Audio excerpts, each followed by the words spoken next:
Resonar el Sur. Experiencias educativas en diálogo. Una serie radiofónica producida por DVB International.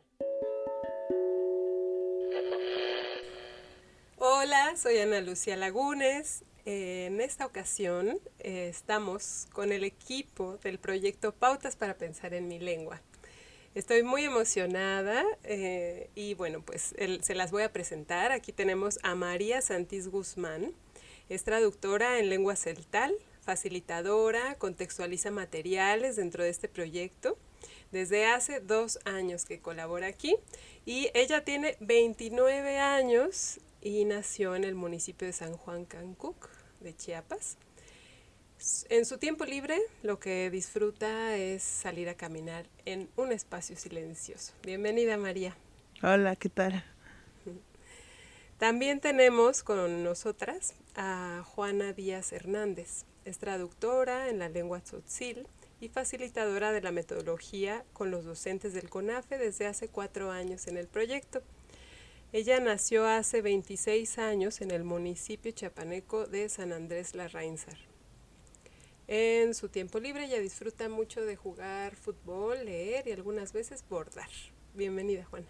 Hola, es un gusto estar con ustedes. Gracias.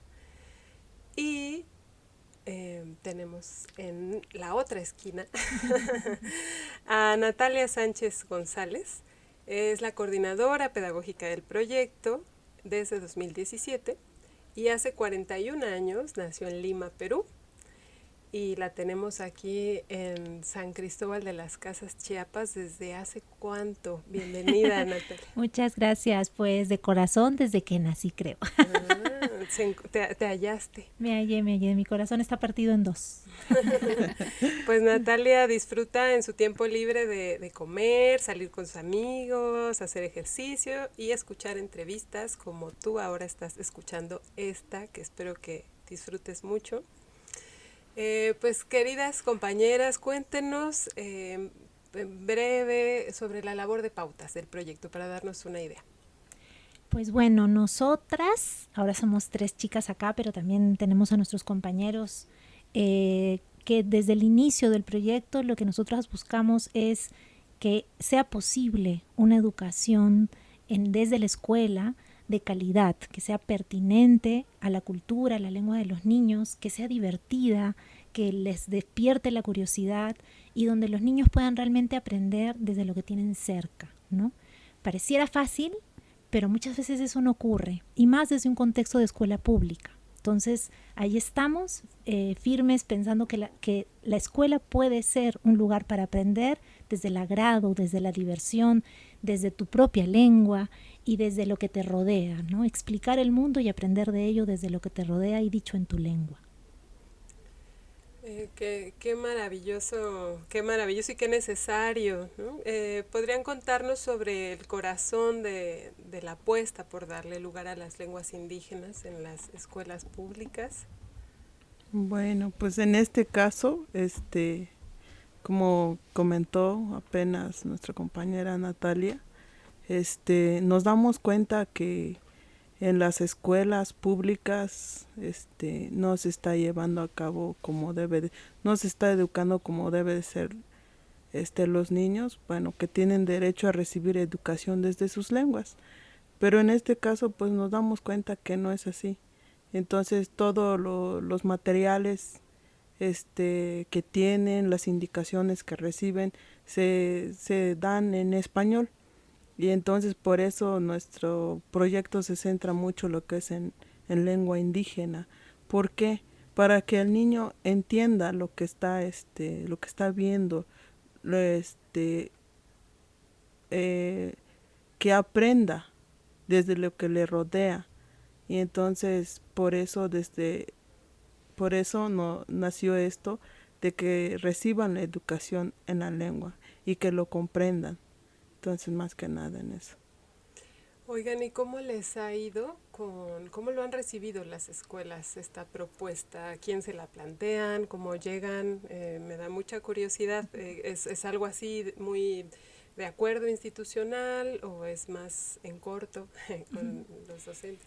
Bueno, nosotros en este momento y en realidad desde el inicio del proyecto estamos trabajando de manera articulada con CONAFE en Chiapas, pero también estamos trabajando ya en Yucatán con primarias y telesecundarias. Entonces, en realidad es una propuesta educativa que puede ser trabajada en la escuela de diferentes sistemas educativos, ¿no? De diferentes modalidades de servicio, pero nuestra gran experiencia es en CONAFE. De hecho, María y Juana, acá que nos acompañan, sí las conocimos, así despertó su curiosidad el proyecto y desde ahí están, ¿no? Y desde ahí viene también su aporte, porque creemos que los maestros también tienen algo que descubrir y algo que aportar, algo que crear cotidianamente en sus aulas, pero también con sus colegas, con quienes están codo a codo todos los días ahí con los niños y con las niñas. Wow, y cuéntenos un poquito de CONAFE para quien no conozca, ¿qué es esto de CONAFE? Pues bueno, CONAFE es la institución que atiende a las comunidades más rezagadas y más alejadas, donde el sistema educativo no llega o no puede mandar a sus docentes. Ahí básicamente trabajan jóvenes que apenas recién egresaron de la preparatoria, ¿no? Y que no tienen preparación académica como profesores, ¿no? Pero lo bonito es que siendo jóvenes y apenas recién egresados y sin saber qué es enseñar, pues muchas veces los jóvenes se animan a hacerlo, ¿no? Y atienden a niños desde preescolar hasta nivel secundario, los niveles básicos, que son hablantes de lengua, ¿no? Desde el tzotzil, el celtal, pues las lenguas que tenemos aquí en Chiapas, ¿no? Que también somos una riqueza, que es una riqueza cultural que tenemos. Y pues respondiendo también a la pregunta de cómo lo han recibido, la verdad desde que yo estaba en CONAFE, cuando llegó a Pautas para Pensar, yo como docente lo recibí muy bien, me sirvió mucho tanto como docente y como persona, porque me permitió disfrutar, ¿no? Ver la educación desde otro modo, y los estudiantes también lo disfrutaron, y creo que lo más bonito que puedes ver en un estudiante es la sonrisa reflejada en sus rostros, ¿no? Y el disfrute y el goce de que divirtiéndonos se puede aprender. Y también esta parte de que lo tengo ahí cerca, lo toco, lo huelo y lo siento, pero nunca le he hecho caso. Y ya cuando me acerco me sorprendo, ¿no? De las cosas más sencillas te puedes sorprender. Qué bonito, Juana, gracias. Entonces fueron profesoras CONAFE. Sí, fuimos, bueno, aquí mi compañera Juana, pues sí, tenemos algo de experiencia con CONAFE. Pues sí, fue muy bonito, es una experiencia, porque uno saliendo de una escuela que no tiene preparación, se avienta un reto, ¿no? Entonces, sí, la experiencia que tuvimos sí es muy diferente, porque llegas en un aula y pues hay veces dice uno, pues me siento preparada, ¿no? Entonces llegas, te das cuenta que es todo diferente. Y entonces yo también fui líder por 2 años en CONAFE. Entonces conocí lo que es pautas para pensar en mi lengua. Pues, prácticamente sí me cambió muchas cosas, porque para mí ser docente es solo llegar dentro del aula, pues dar indicaciones que los niños hagan y ya. Entonces creo que como docente también nunca me puse a pensar si de verdad los niños lo están disfrutando, lo están aprendiendo lo que le estaba yo enseñando. Entonces prácticamente me di cuenta de 2 cosas en realidades, como trabajar en CONAFE, trabajar con pautas. Entonces pautas prácticamente es diferente, y pues me di cuenta que sí es necesario trabajar con la lengua. ¿Por qué? Porque en muchas escuelas ya trabajamos con niños ya con español, con la lengua castellano, ¿no? Entonces ahí me di mi momento al ver que los niños no me estaban entendiendo, y quizás para mí eso fue algo sorpresivo, porque nunca nos paramos en pensar si de verdad, o sea, está comprendiendo. Entonces, cuando empezamos a trabajar con lengua, entonces me di cuenta que cambian las cosas. Y sobre todo porque Pautas trabaja desde tu contexto. Entonces, hay muchas cosas que tienes, que te rodea a tu alrededor, que no le das importancia. Y entonces siempre nos enfocamos de lo que viene en los libros, que te tiene que ver cosas a veces fuera de. Entonces esto todo fue lo contrario. Entonces me di cuenta que los niños sí se divertían. Entonces queda uno eso, lo satisfecho que se queda de ver de que estás aportando algo. Entonces eso me quedé con esas miradas de los niños. Nada más me hace pensar en que tiene mucho que ver quizá con la propia experiencia, ¿no? De las maestros que te habían tocado, que a mí también me tocaron, que solo te dicen esto, así como tú describes, ¿no? Te dicen qué hacer y ni siquiera saben o se aseguran si estás comprendiendo del todo, ¿no? No, y a veces solo lo haces por cumplir. Exacto. Prácticamente. Entonces tengo tal horario, pues cumplo tal, ¿no? Entonces Sí. no hay eso de analizar a más profundidad si de verdad está comprendiendo, ¿no? El niño. Uh-huh. O cumplir ciertos contenidos venidos de quién sabe dónde, ¿no? Cuéntanos, Natalia. Sí, es muy importante lo que les están compartiendo Juana y Mari, porque finalmente la educación es una experiencia y es una experiencia para todas las personas involucradas y es una experiencia también heredada. Uno suele reproducir lo que ha vivido y si hablamos no solamente de las formas en las que te han enseñado, sino también de los dolores que llevas o de las inseguridades que llevas, eso también lo reproduces. Es muy doloroso cuando no entiendes algo y te sientes incapaz. Es muy doloroso cuando tu lengua la ves que se está muriendo o te sientes menos por hablarla. Entonces, cuando nosotros hablamos de educación de calidad, cuando nosotros hablamos de educación pertinente, estamos hablando de cumplir el derecho que tienen las personas, no solamente de sentirse libres de sentir su lengua, sino de reivindicarla. Porque la lengua no es solamente porque la hablan, es porque está representando una cultura y una forma de pensar. Y esa forma de pensar también es aprendizaje, puede ser una fuente de aprendizaje para ellos y tiene que hacerse, ¿no? Lamentablemente vivimos en México, bueno, Latinoamérica en general, es un país en donde ese conocimiento pareciera no ser tan importante. Y nosotros queremos incluirlo, como también queremos incluir la posibilidad de que el conocimiento científico se acerque a ellos de una manera que le entiendan y que no sea algo que los haga sentir incapaces, que son analfabetos. Es justamente construir y sentir seguridad y aprendizaje desde este encuentro y de esta posibilidad de que aprender puede ser una experiencia de agrado, de disfrute, no solo para los estudiantes, sino también para los docentes, ¿no? Eso te iba a decir, que suena a que también las docentes lo comenzaron a disfrutar, ¿no? Al ver ese efecto que tenía esa otra. Y algo, disculpa que te interrumpa, Ana, algo muy importante es también preguntarnos cuál ha sido la experiencia en escuela de estos docentes. ¿Cómo han aprendido y cuáles son sus referentes, ¿no?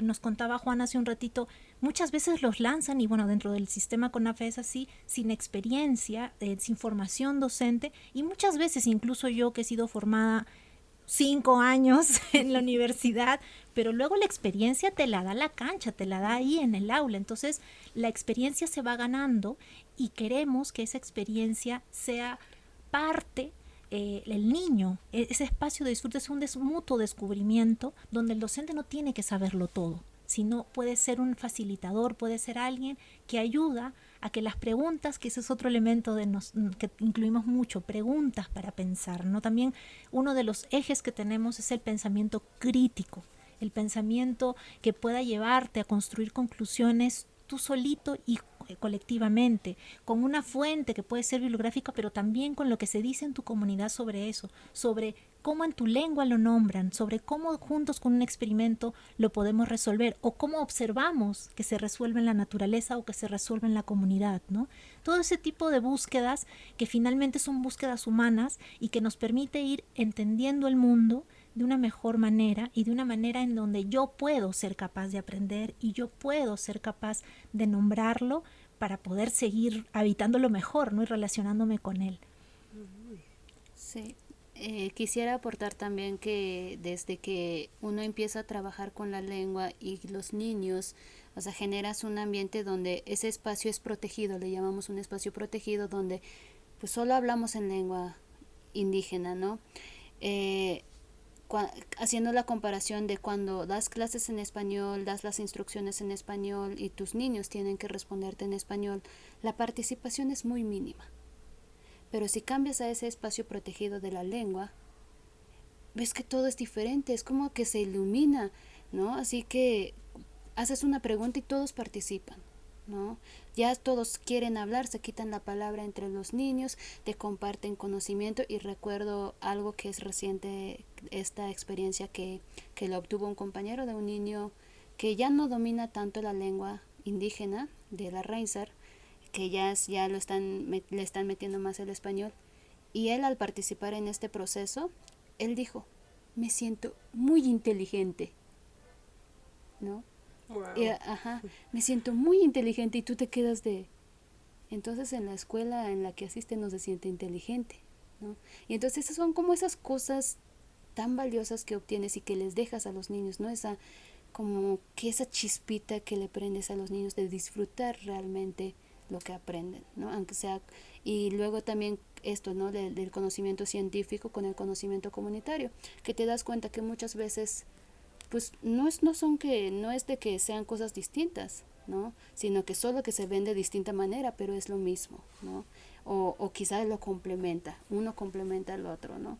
Y eso, ¿no? Como que desde el pensamiento crítico tú empiezas a evaluar y a como a nivelar esos dos tipos de conocimiento, ¿no? Y a llevar y a formar algo nuevo, ¿no? Claro, claro, se coloca en una horizontalidad, algo que siempre se vio como si algo fuera menos valioso que el otro, ¿no? Y el efecto en cadena, me imagino, de ese niño que de repente dijo: soy inteligente y lo que yo sé es muy importante y es valioso. Cómo empezó a ver a su familia, cómo empezó a ver a su pueblo a partir de eso, Claro. cómo empezó a recibir las críticas o estas separaciones, exclusiones, discriminaciones que hay, ¿no? Porque ese sentirse no inteligente pues también tiene que ver con toda esta historia de racismo en la propia institución educativa, que de hecho fue la que ejecutó todo este proceso de castellanización, ¿no? Sí, esa historia que nos cuenta Juana fue un niño que se llama David, que tiene 7, 8 años, pero quizás, Mari, nos puedes compartir la historia de Luis Fernando, que ya está en la secundaria. Sí, una de las cosas que también nos hemos dado cuenta en el proyecto, sí, hemos ganado mucho con respecto a muchas cosas, sonrisas de los niños. Yo tuve un alumno allá en San Juan Cancún que se llama Luis Fernando. Ya es un chico de secundaria, ya está en primer grado de secundaria. Fuimos a pilotear, fue a pilotear en mi caso. Bueno, yo tuve alumnos de secundaria. Pues la sorpresa que me llevé es que un chico estudiando de secundaria sí habla la lengua tzeltal, pero no conoce su alfabeto en tzeltal y no sabe escribir en tzeltal. Entonces, al momento cuando yo les dije que vamos a trabajar con respecto a la lengua en un tema, y entonces él se sorprendió y dijo: wow, ¿a poco se puede escribir en la lengua? Sí.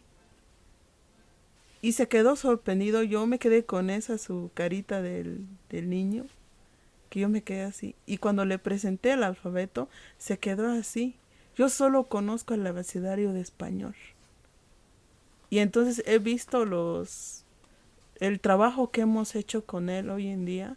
Hace unos días regresamos a pilotear otra experiencia de aprendizaje y me doy cuenta que él ya sabe escribir. No mucho, pero él ya lo hace. Entonces él ya participa. Cuando yo recién lo conocí, él no participaba, no decía nada. Entonces ahorita el grupo que yo tengo ya es como el líder ahí. Entonces es la que opina, la que da opiniones, la que orienta a sus otros compañeros. Entonces se ve ese trabajo. Y entonces Fernando, sí lo he visto el avance que ha tenido. Uh-huh. Y de eso se trata, ¿no? Que la escuela sea una experiencia en donde se sienten inteligentes, en donde sientan que puedan escribir, leer, de lo que quieran y en su lengua, ¿no? Porque muchas veces sucede de que ese sentimiento que tienes toda la primaria y toda la secundaria de no sentirte inteligente, de sentirse incapaz, que no sabes, pues luego eres un adulto y desde ahí te relacionas con el aprendizaje, con la escuela, con el conocimiento, y abro y cierro comillas, que como si no fuera tuyo, como si no fueras capaz.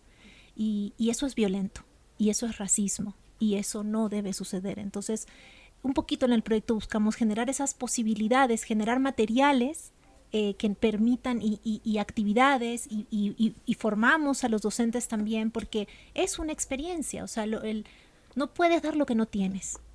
No, si no te han formado en tu lengua, si no te han formado para hacerte preguntas, si no te han formado para pensar, para juntos construir, ¿cómo lo vas a transmitir, no? O sea, también es pedirle peras al olmo. Entonces, es una experiencia humana en donde los docentes, así como Mari, así como Juana, así como cualquier otro docente, tiene que estar convencido desde lo que pueda vivir para vivirlo con sus estudiantes, ¿no? Y generar una experiencia diferente. Decirlo es fácil. Por eso es tan importante crear materiales, crear actividades, crear propuestas que detonen esas posibilidades de hacer las cosas diferente. En Chiapas tenemos una diversidad lingüística y cultural inmensa, inmensa. Solo hablar de la lengua tzotzil y celtal, que están acá representadas por mis compañeras, es hablar de un montón de variantes. Y la diversidad lingüística en Chiapas es riquísima, ¿no es cierto? Entonces, entendemos la dificultad, pero la asumimos también, ¿no? Eso no puede ser un impedimento para generar, en este caso, series radioeducativas que incluyen el audio con actividades y con un espacio de formación docente que permita comenzar a construir esas pequeñas experiencias agradables, positivas, entendibles por los estudiantes. Y si no es su variante del todo, ¿cómo lo dirías tú? También eso, ¿no? Que no todo está dado, sino, y entonces, que esa palabra no la entendí. ¿Cuál usarías? ¿Y cómo se escribe? A ver, probemos, ¿no? Generar inyectar esas posibilidades que comiencen a generar situaciones donde se sientan inteligentes, donde puedan escribir, donde puedan seguir observando, puedan seguir haciéndose preguntas y finalmente respondiendo juntos, ¿no? Cuéntenos más de esos materiales que están produciendo.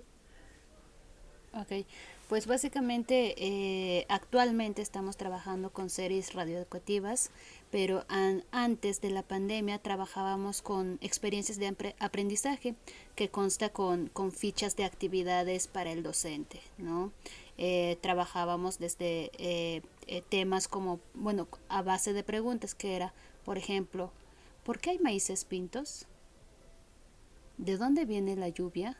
¿No? Con esas preguntas detonadoras, y a partir de ahí hay una pregunta madre, ¿no? Que es la que te genera la curiosidad, y hay preguntas más pequeñitas que son las que te ayudan a contestar esa pregunta de poco en poquito, ¿no? Y al final tienes que primero contestas con tu conocimiento previo, con lo que sabes y con lo que tú crees o con lo que te han dicho, y ya después de ir trabajando toda la guía vuelves a contestar la misma pregunta, porque hay maíces pintos, pero ya con todo lo que viviste, con lo que tocaste, con lo que oliste, etcétera, y entonces te das cuenta, luego comparas tus dos respuestas, ¿no? A lo que respondías en un principio y a la conclusión a la que llegaste después de vivir esa experiencia de aprendizaje. Ajá. Y pues actualmente trabajamos con series radioeducativas, ¿no? Desde el 2020. Con la pandemia. Con la pandemia tuvimos que transformarnos como todos. Bueno, si quisiera compartir mi compañera María, ¿qué tratan las series radioeducativas? Sí, las series radioeducativas, ya tenemos tres series radioeducativas grabadas. Primero, pues fue Nos mantenemos limpios, si no me equivoco. Primero fue Aprendo de los frutos. Aprendo de los frutos, que se trata la vida de una planta. Entonces son historias muy divertidas. En esa serie participan 3 personajes. En este caso está un árbol que es encino y el otro un animalito peludo que se llama Ik, es una ardilla, y el otro es uno chiquito que camina sobre la tierra, es un caracol, y le pusimos el nombre de Kosh. Entonces son esos 3 personajes que participan en esa historia. Sí, cada serie radioeducativa consta de 8 cápsulas, ¿no? Y las 8 cápsulas van contestando, igual, trabajamos con preguntas, ¿no? Pero sobre todo, pues, es descubrir, la de Aprende los frutos era descubrir el misterio de la bellota. ¿Dónde se fue la bellota de Ick? ¿No? Entonces, paso a paso, con cada cápsula te iba a dar pistas de dónde se fue la bellota de Ick, ¿no? Y esas cápsulas no crean que es fácil de hacerlas, no crean que es un trabajo que sale en una semana, no. Ese trabajo dura 6 meses para poder conseguirla, ¿no? Y colaboramos no solo nosotros, sino que vienen personas externas. Por ejemplo, tenemos como colaboradora a Raimundo. ¿Raimundo qué? Raimundo, el sopilote. Para los cuates. Para los cuates, sí. Él es quien desarrolla los guiones, ¿no? Quien nos aterriza las aventuras que viven Ick, Oshi y Encino. Y también tenemos nuestro ensayo creativo, ¿no? El ensayo creativo nos sirve para adaptarnos al personaje, ahí nos ayuda Gabriela Otogali. Ajá. Ella nos ayuda, ¿no? a como a escenificar, a cómo usar la voz, cómo reaccionar, etcétera. O sea, hay una preparación de por medio, ¿no? Y ahí está la traducción también, que pues ahí bueno, les doy la noticia, ya hemos incrementado de lenguas. En un principio comenzamos solo con las lenguas que tenemos aquí en San Cristóbal, que son Tzeltal y Tzotzil. De ahí pasamos al Tojoalabal y el Chol, y actualmente, recientemente, en 2022, ¿no? 21, bueno. 2021-2022, el ciclo escolar que está en Yo dije, ya estamos en 2022, ¿no? Vamos a tener el Zoque, ¿no? y Maya. ¿Y cómo hacen esto? O sea, cada serie es en cada idioma. No, todas las series, el objetivo es que sean en todas estas lenguas indígenas que nos está mencionando Juana. Tenemos un trabajo también impecable de Andrea Ruiz, que nos ayuda con toda la parte de producción y postproducción, porque es para nosotros muy serio el producto que tiene que llegar a los niños y a los maestros, que no es perfecto, pero que queremos que sea un buen producto, ¿no? Entender la personalidad de la radio, por ejemplo, entender cuáles son esas historias que tienen efectos sonoros, que funcionan, que no funcionan, y todo lo que hacemos, como contaba Mari, lo piloteamos. Lo escuchamos con niños, hacemos las actividades con niños celtales, otziles, choles, tojolabales, también en español, porque tiene que funcionar. Entonces ese tiempo no solamente es de producir el guión, que se hace con el cuidado del caso, que se contextualice el guión en la medida de lo posible, que toque tierra acá en Chiapas, incluso tan diversa, ¿no? que permite detonar las situaciones de los temas. Decía Mari, Aprendo de los frutos es la primera serie, luego viene ¿Qué nos dicen?, que es hablar de la comunicación entre los seres vivos, y ahora está saliendo casi calientito el guión del horno, que se llama De aquí soy, que tiene que ver con el paisaje natural. Entonces, lo que todos tenemos alrededor sí o sí es la naturaleza. Y es ese nuestro apoyo fundamental para comenzar a que se pregunten y a que encuentren respuestas, ¿no? Y bueno, es un trabajo, como dijo Juana, de 6 meses para decir, ok, está piloteado, está bien hecho, adelante maestros y maestras, ¿no? Y seguramente nosotros les damos una propuesta y por supuesto que los docentes pueden darle un giro, pueden mejorar una actividad, pueden usar ese material de repente para hablar de otra cosa, ¿no? Porque algo que tiene que pasar con la lengua, y en eso también estamos capacitándonos muchísimo más, formándonos más, es que escribir las lenguas indígenas y leer las lenguas indígenas no es fácil. No podemos equiparar la enseñanza y la alfabetización en español con la alfabetización en las lenguas indígenas. Entonces ahí hay un montón de retos que asumimos, en donde probablemente haya muchos maestros que ya trabajan en educación primaria indígena o en educación secundaria con estudiantes de los pueblos originarios, que seguramente lo pueden resolver un poquito mejor que nosotros, y la idea es que se acerquen, la idea es que las escuchen, que nos comenten, búsquenos en el Facebook de Pautas para Pensar en Mi Lengua, y comenzar a generar grupos que puedan generar esos procesos de aprendizaje desde por ejemplo, un grupo de docentes tzotziles, un grupo de docentes celtales, choles, tojolabales, siendo conscientes también que el estado de cada lengua es diferente. Hay lenguas que necesitan ser revitalizadas, hay lenguas que no. Tenemos muchísimas comunidades en Chiapas monolingües, en donde pasa mucho lo que contaba Mari, que llega alguien hablando en español y los niños no te entienden nada. Pero hay otras comunidades que ya no pasa tanto eso, o que hablan mezcladito, o que tienen muchísimos préstamos. Entonces hay tanta situación lingüística como comunidades, ¿no? Y todos esos niños y niñas y jóvenes se merecen una educación de calidad. Así es, compañeras. Pues muchísimas gracias por pues movernos tanto con sus palabras y sus preguntas. Y justo Mari me decía que una de las canciones que le hace pensar este trabajo es una de Silvio Rodríguez que se llama El Escaramujo, que dice yo vivo para preguntar, ¿no? Entonces me gustaría invitarlas a cerrar con una pregunta que le puedan hacer a las personas que nos están escuchando, que además de que después de terminar de escuchar esta cápsula se van a ir al Facebook a ver pautas para pensar en mi lengua y escuchar sus cápsulas, pues ¿con qué pregunta le harían para despertar esa curiosidad en torno a la lengua a quien nos esté escuchando? Una pregunta que le quieran regalar. A ver. ¿Qué pregunta te haría tu abuelo? ¿Qué pasaría si las lenguas originarias de Chiapas desaparecen? A los que nos están escuchando le preguntaría, ¿de verdad hablarías la lengua que hablaban tus abuelos? ¿Qué rescatarías de eso? Yo les preguntaría si saben qué otra lengua hablan las personas que viven a su alrededor y si les gustaría aprender de ellas. Pues muchas gracias, compañeras. Quiero seguir platicando con ustedes, pero nos tenemos que retirar. Aquí estamos. Pues gracias a quien nos está escuchando. Nos despedimos por ahora y un abrazo. Muchas gracias. Muchas gracias, hasta luego. Gracias. Un fuerte abrazo a todos y a todas. Resonar el Sur. Experiencias educativas en diálogo. Una serie radiofónica producida por DVB International.